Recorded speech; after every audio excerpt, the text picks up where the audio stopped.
DocTalk is brought to you by Merck Animal Health. By integrating the comprehensive animal health product portfolio of Merck Animal Health with the innovative technologies of All-Flex Livestock Intelligence, we are shaping the future of animal health, resulting in more effective solutions and healthier animals. Hey folks, welcome to DocTalk. We're going to have a great show. Dr. Erik Lowe is going to be with me today. We're going to talk about stepping cattle up on feed when they come into the feed yard after they've been received. Just going to be a lot of fun. We're out at Bill Calves' place today. Stay tuned.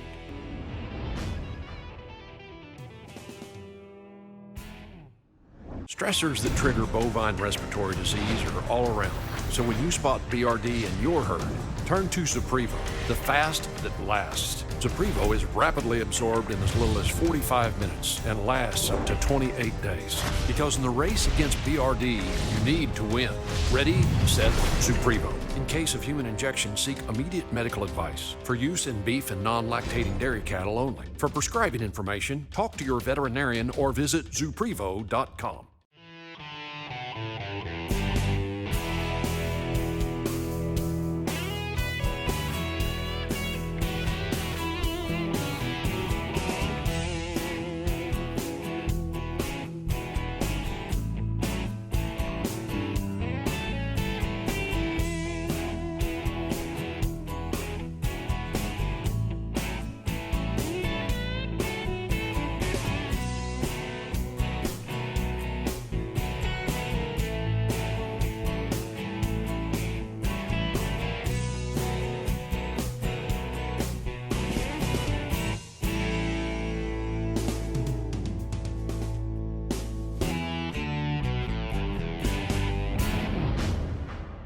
Hey folks, welcome to the show. I'm Dr. Dan Thomson. I'm here with a very special guest, Dr. Erik Lowe. And Dr. Lowe and I consult some similar feed yards together, but we've known each other for many years. And he's a nutritionist with Midwest PMS, did his PhD at Kansas State University, spent some time in academia, and has been a feedlot consultant now for a decade. Yeah, 16 years. 16 years. Time flies, okay?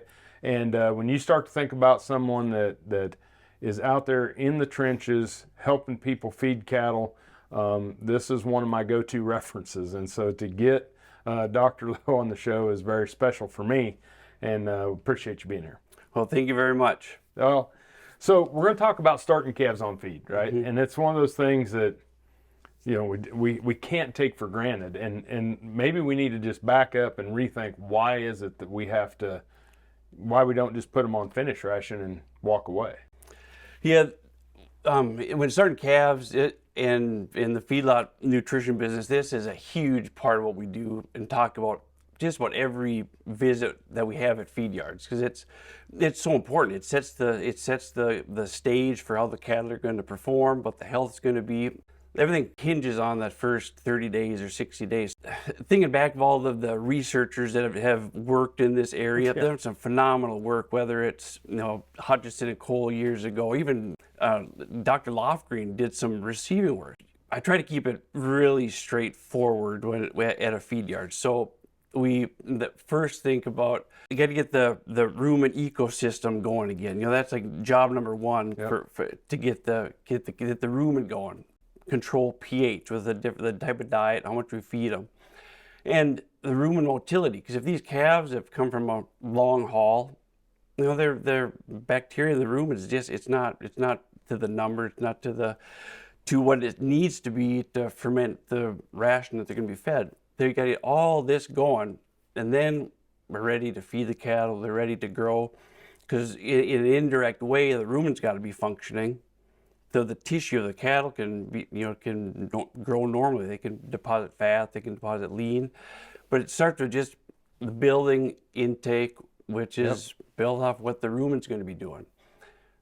When the cattle first come in, especially for calves, I like to start with at a percent of body weight. 0.8, 1% of body weight, something pretty low intake right away, and then set intake goals as cattle get a week on feed, 2 weeks on feed, and so on, so that the people that are calling feed can kind of just steadily build intake on these cattle.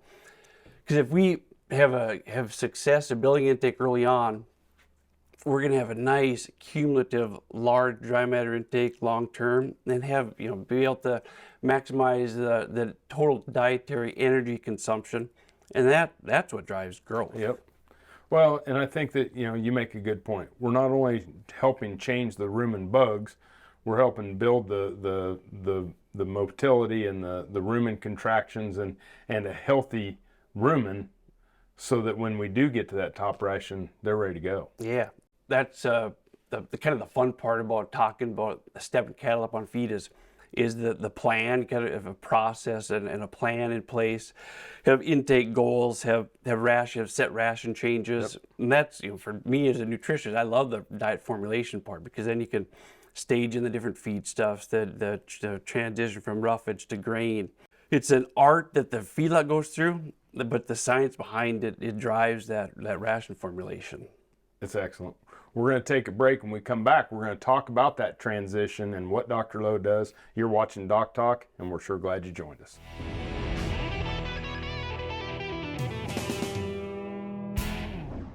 The Alertus on-farm pregnancy test for us has been unbelievable time saver, because we can do it whenever we want. My favorite part about Alertus on farm, we can get results fast. In 20 minutes, whether that cow goes to pasture A, B, or C. It's just very efficient. It's going to make you a lot of money. You're not going to have open cows standing there all winter looking at you, and you can do it on your time.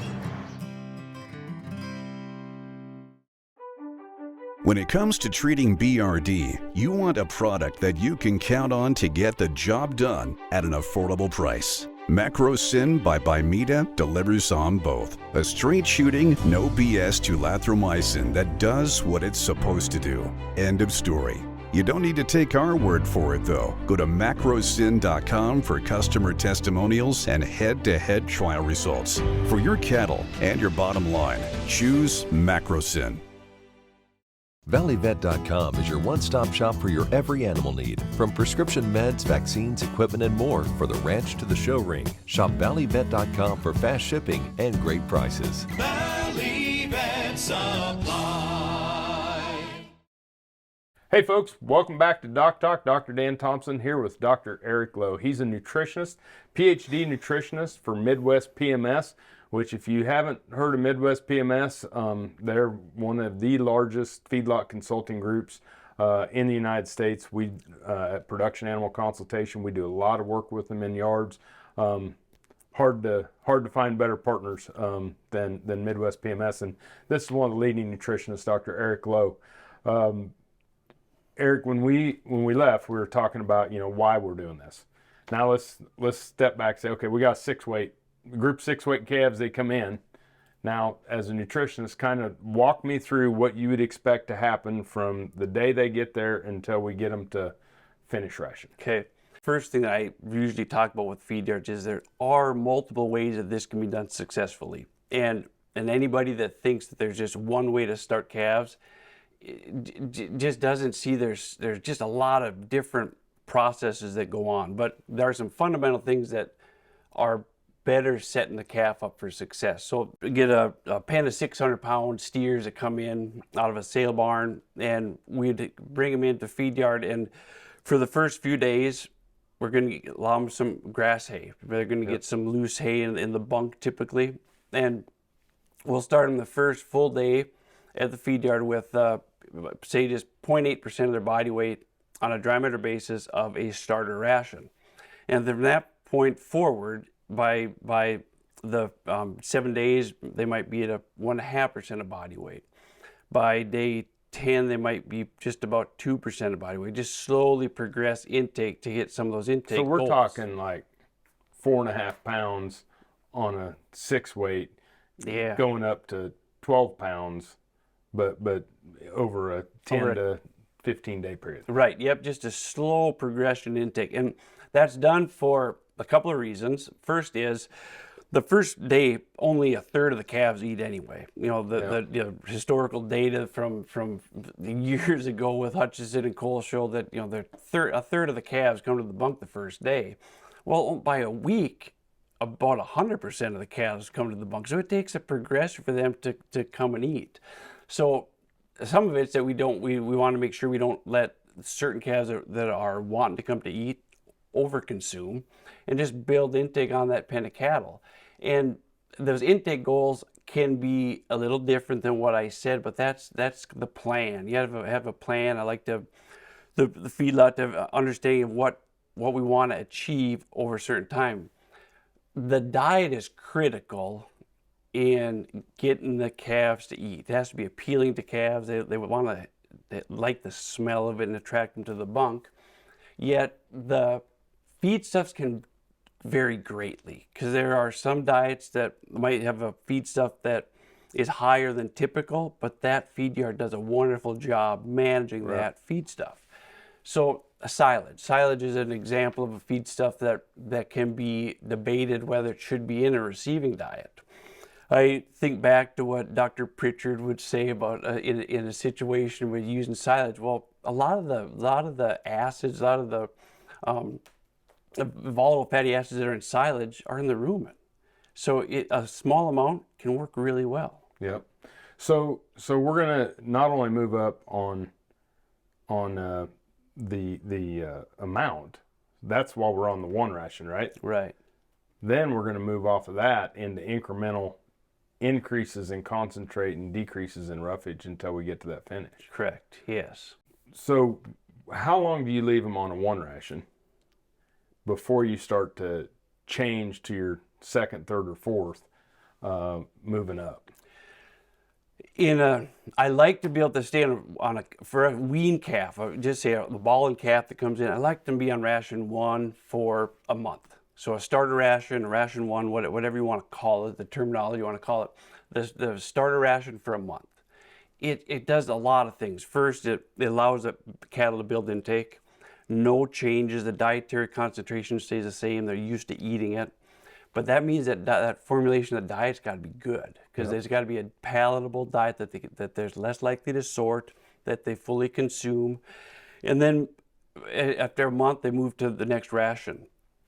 That can be sped up, but that's a typical process. They might get to a revaccination point, but some of that conversation is also important with the veterinarian involved, so we can have these things timed. So everything's good for the cattle. So let's take a break. When we come back, we'll finish going from ration 1 to ration 4, or finish, and then we'll talk about some acceleration projects that you've been a part of. Sure. Thanks for watching DocTalk. We'll be right back.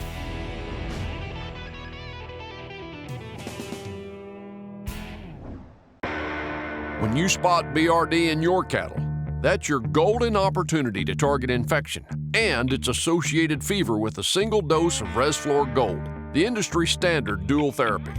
To learn more, talk to your Merck Animal Health rep or your vet, and see label at resflorgold.com. Animals intended for human consumption must not be slaughtered within 38 days of treatment. This product is not approved for use in female dairy cattle 20 months of age or older, including dry dairy cows. ValleyVet.com is your one-stop shop for your every animal need. From prescription meds, vaccines, equipment, and more for the ranch to the show ring. Shop ValleyVet.com for fast shipping and great prices. Valley Vet Supply.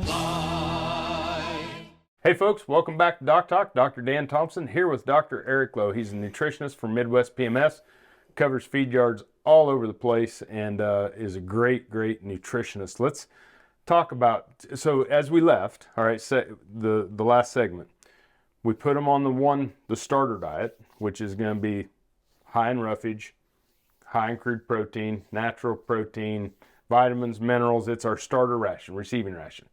And as Dr. Lowe mentioned, we're going to build intake from 0.8 up to what would be at the end. How much would you have them typically eating at the end of that 30 days? They'll be somewhere on a percent of body weight, 2.6, maybe 3% of body weight. So we're going to build that intake over time, getting up from 0.8 to 2.5 to 3%. And now we have a good functioning, healthy rumen that has been prepared to make the next jumps in multiple rations. Dr. Lowe uses 6 to get to that finish ration. So now, kind of walk us through how you're going to move from the the one ration to your finished ration? So they're going to go to ration 2 at roughly 30 days on feed. And at that point, the number one thing we always talk about is maintain the similar level of dry matter intake the day you make that ration change. So you never make a ration change and an increase in dry matter intake. So you hold the dry matter intake the same as you move to the next ration. You're going to give them an increase in energy. So they're going to get kind of they're going to get a caloric increase like they would be if you were to give them more dry matter of a lower energy ration. So we do that, and we'll probably move through rations in a calf, maybe 10 days. And so it's going to take 10 days on 2, 10 days on 3, 10 days on 4. And depending on the program and the plan and the days on feed for these calves, we might hold them on one of those rations for a period of time so that we don't feed the finished ration potentially longer than we want to. And so for example, they might get to ration 4, which is an energy level that's in the 58 or a 60 megacal type ration, and the roughage level could be from most of my ration 4s are going to be in a 15 or 16% roughage on a dry matter basis. And a lot of that ration formulation comes back to some things that Dr. Arnie Fleck had gone through when I was starting to get involved with consulting. He helped me a lot in understanding just the way these rations flow. And that was a good ration to hold cattle on. It's a lot of energy. They do very well, but it's safe for the rumen to keep building intake on those lighter cattle. And so we'll move them up and we're not going to build a lot of intake from we will build intake, but we won't build intake as rapidly from day 30 to the point where we're sitting, where the cattle are going to be on a ration 4 for a while. And then you move into a 5 and then a 6. So there is a progression intake the entire time, but at this point you're acclimating cattle to energy. So they're not hungry going to the next ration. We hold intake the same every time we make a ration change. Part of ration formulation as we move through these rations has a lot to do with making sure that we adapt cattle to the feedstuffs. So we might be increasing in haylage, for example, adapting them to a feedstuff that they might not like at a large inclusion level. So we just ease into certain feedstuffs, or we start with a higher level of silage and move down on it as we bring in more corn. Well, I think that it's important for everybody to understand. I think some of the take-homes was we're going to build some intake, but we're really adjusting them to new energy levels. We don't offer more the day we make the switch, and it's also an opportunity to bring some of those feedstuffs in while backing down some of the things that maybe are more appealing and getting them on those finished rations. Pretty good in a nutshell? Yeah. It's great information, folks. When we come back, we're going to talk about maybe some of the things you can do to accelerate the process without causing rumen disruption. You're watching DocTalk. Dr. Dan with Dr. Erik Lowe. We'll be right back.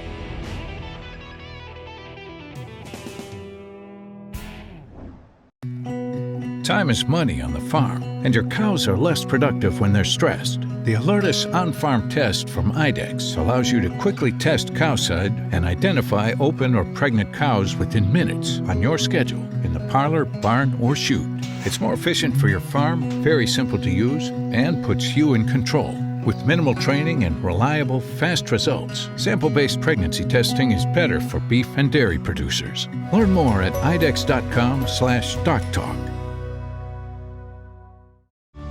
Success in the cattle business hinges on a lot of different people playing their part.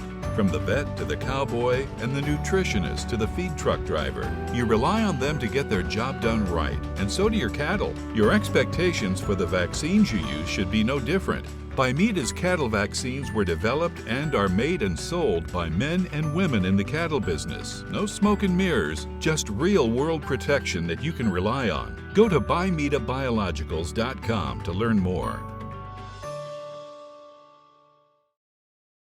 ValleyVet.com is your one-stop shop for your every animal need. From prescription meds, vaccines, equipment, and more for the ranch to the show ring. Shop ValleyVet.com for fast shipping and great prices. Valley Vet Supply.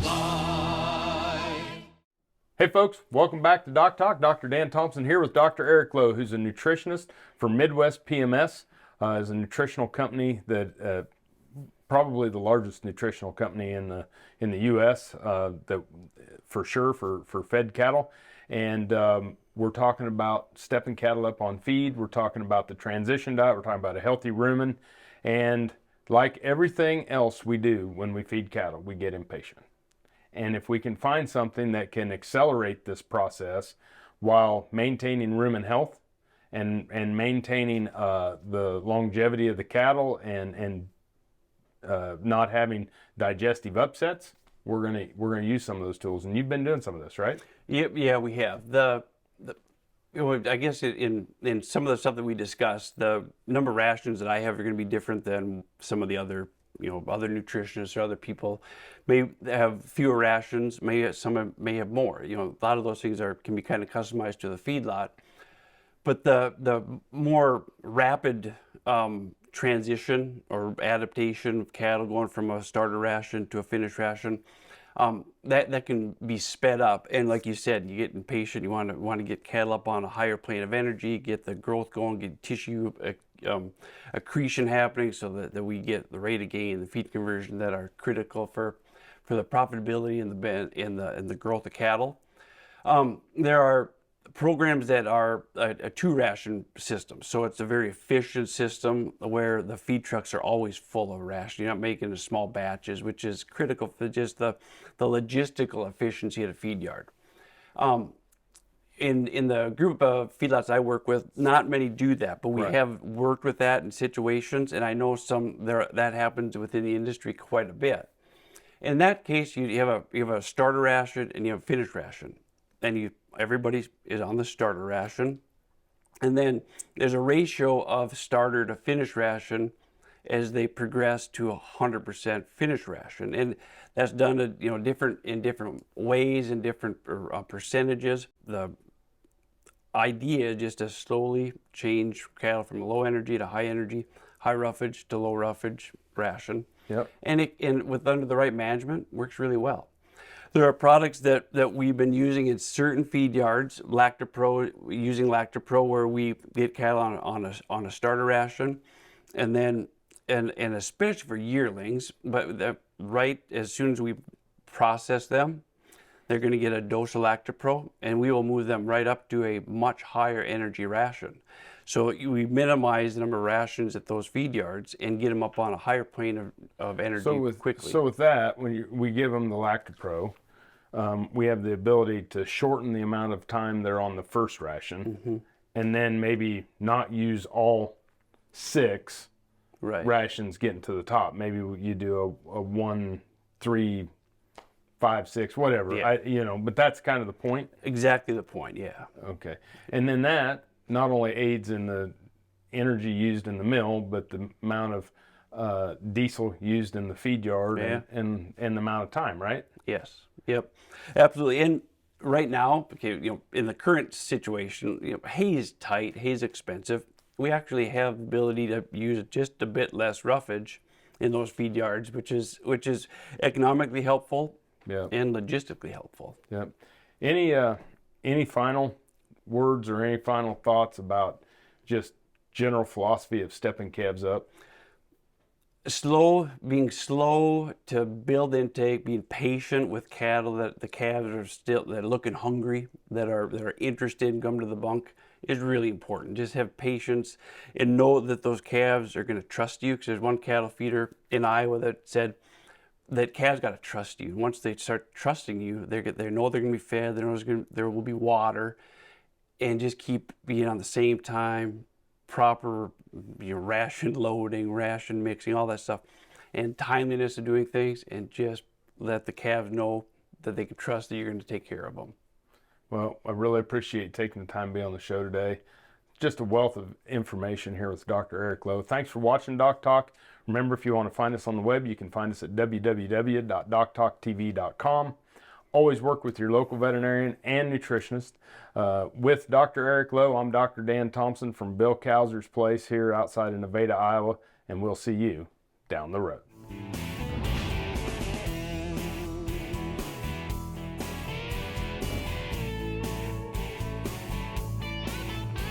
DocTalk is brought to you by Merck Animal Health. By integrating the comprehensive animal health product portfolio of Merck Animal Health with the innovative technologies of all-flex livestock intelligence, we are shaping the future of animal health, resulting in more effective solutions and healthier animals. Stressors that trigger bovine respiratory disease are all around. So when you spot BRD in your herd, turn to Suprevo, the fast that lasts. Suprevo is rapidly absorbed in as little as 45 minutes and lasts up to 28 days. Because in the race against BRD, you need to win. Ready, set, Suprevo. In case of human injection, seek immediate medical advice. For use in beef and non-lactating dairy cattle only. For prescribing information, talk to your veterinarian or visit Zuprevo.com. Valley Vet Supply sees the hard work and effort of you and your animals to achieve your goal of being a champion. And we're here to help along the way. To the cowboys and cowgirls, to the dreamers, we see you.